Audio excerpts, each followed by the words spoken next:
స్వర్ణాంధ్ర సాధన లక్ష్యంగా రాష్ట్ర ప్రభుత్వం అమలు చేసిన స్వర్ణాంధ్ర కోసం మన 10 సూత్రాలు కార్యక్రమంలో భాగంగా నియోజకవర్గాల వారీగా చేపడుతున్న కార్యక్రమాల పురోగతిపై ముఖ్యమంత్రి నారా చంద్రబాబు నాయుడు సమీక్ష నిర్వహించారు. ఇందులో భాగంగా కాకినాడ సిటీ కాంట్రిబ్యూషన్ అంశంపై ముఖ్యమంత్రి ప్రత్యక్షంగా సమీక్షించారు. ఇందులో భాగంగా కాకినాడ సిటీ నియోజకవర్గంలో P4 కార్యక్రమం కింద చేపట్టిన కాంట్రిబ్యూషన్ అంశంపై ముఖ్యమంత్రి ప్రత్యేకంగా సమీక్షించారు.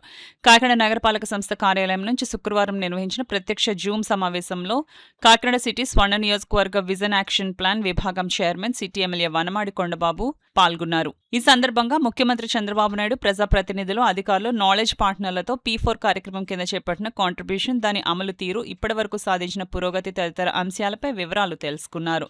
P4 కార్యక్రమం ద్వారా సమాజంలోని వివిధ వర్గాలను అభివృద్ధి కార్యక్రమాల్లో భాగస్వాములను చేయడం, ప్రభుత్వ కార్యక్రమాలకు ప్రజల సహకారాన్ని సమీకరించడం వంటి అంశాలకు ప్రభుత్వం ప్రాధాన్యత ఇస్తోంది. P4 కార్యక్రమంలో కాంట్రిబ్యూషన్ అంశాన్ని ముఖ్యమంత్రి ప్రత్యేకంగా సమీక్షించడం కాకినాడ సిటీ అభివృద్ధిలో ప్రజా భాగస్వామ్యానికి ప్రభుత్వం ఇస్తున్న ప్రాధాన్యాన్ని స్పష్టం చేస్తోంది. ప్రస్తుతం సాధించిన పురోగతి మరింత వేగవంతం చేయడంతో పాటు భవిష్యత్ లక్ష్యాలను నిర్దేశించుకుని వాటి అమలుకు అవసరమైన కార్యాచరణను రూపొందించాల్సిన అవసరం ఉందని సమావేశంలో చర్చించారు. ఈ జూమ్ సమావేశంలో కాకినాడ సిటీ నియోజకవర్గ ప్రత్యేక అధికారి, అదనపు commissioner KT Sudhakar, SGSW ADC Shri K Srinivas, ASO Kakinada city Appalaraju, CVAP బృంద సభ్యులు మేచినేని దివ్యరాణి, బండారు జ్యోతి, సుష్మా, వడ్డీ సూర్యకుమారి, నంబారు సాయి, పూజ, MD షబీనా తదితరులు పాల్గొన్నారు. అది జిల్లా కావచ్చు, కాన్స్టిట్యున్సీ కావచ్చు, ఈ విజన్ రిలేషన్ కోసం యూనిట్స్ తయారు చేశాం.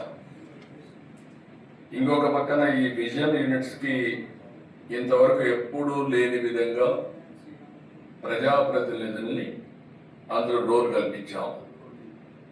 ఆఫీస్ కూడా క్రియేట్ చేశాం.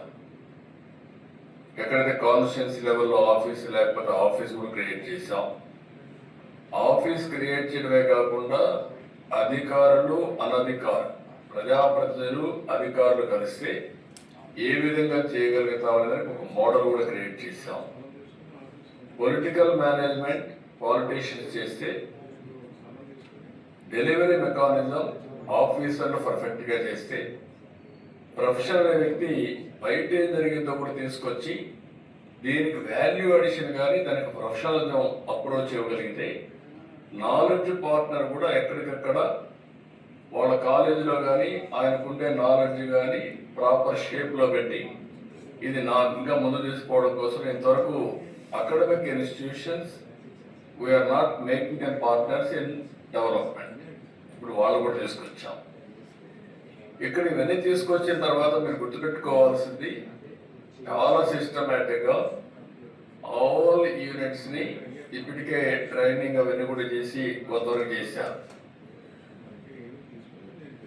ఏదైతే KPI ఇవన్నీ కూడా ప్రాసెస్ ఇప్పటికే నేను చెప్పాను. మంత్లీ ఎకనామిక్ రిపోర్ట్లు, క్వార్టర్లీ, 15 days ఒకసారి ఇన్వెస్ట్మెంట్. మేము ఇన్వెస్ట్మెంట్ ఇక్కడ క్లియర్ చేసిన తర్వాత అది ఎగ్జిక్యూషన్ మీరు కూడా పరిశీలి చేసుకుంటే బెనిఫిషరీస్ మీరు అట్లా కాకుండా కానీ సైలెంట్గా ఉంటే ఒక 6 నెలలు స్లిప్ అయితే ఒక అక్కడున్న వాళ్ళకి మనం ఏ విధంగా ఈ టీం వాళ్ళు అప్రోచ్ అయినప్పుడు ఈ విధంగా మనం వాళ్ళని ముందుకు తీసుకున్నాం, ఏ విధంగా డెవలప్ చేస్తామన్నదే వాళ్ళు చెప్పేది. మనం ఈ రోజున ప్రభుత్వ పరంగా అందుతూనే అది వేరు. ఇంకా చాలా పేదరికం ఉంది.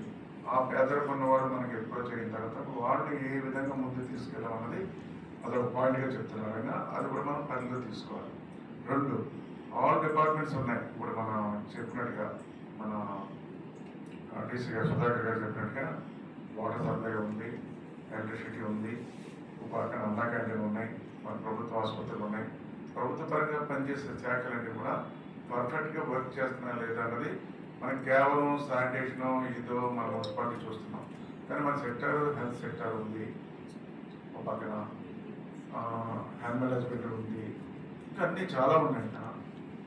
అన్ని డిపార్ట్మెంట్ కూడా మనం మీటింగ్ ఏర్పాటు చేసుకుని వాళ్ళు ప్రభుత్వ పరంగా వాళ్ళకి అన్నీ అందుతున్నా లేదా ఫస్ట్ ఆఫ్ ఆల్ తీసుకోవాలి. అందిన తర్వాత మీరు చేస్తున్నది ఏంటి, మీకు అన్నీ చేయగలుగుతున్నారు లేదన్న కూడా ఫీడ్బ్యాక్ తీసుకోవాలి. మనం తీసుకున్నట్టయితే మనకి సాటిస్ఫాక్షన్ లెవెల్స్ పెరిగితే మనకి అందరు కూడా. ఇంకా కొంతమంది ఉంటారు డిపార్ట్మెంట్ మనం చూస్తున్నాం, కొంతమంది ఇంట్రెస్ట్గా పనిచేస్తారు, కొంతమంది సరిగ్గా పనిచేయని కూడా ఉంటారు.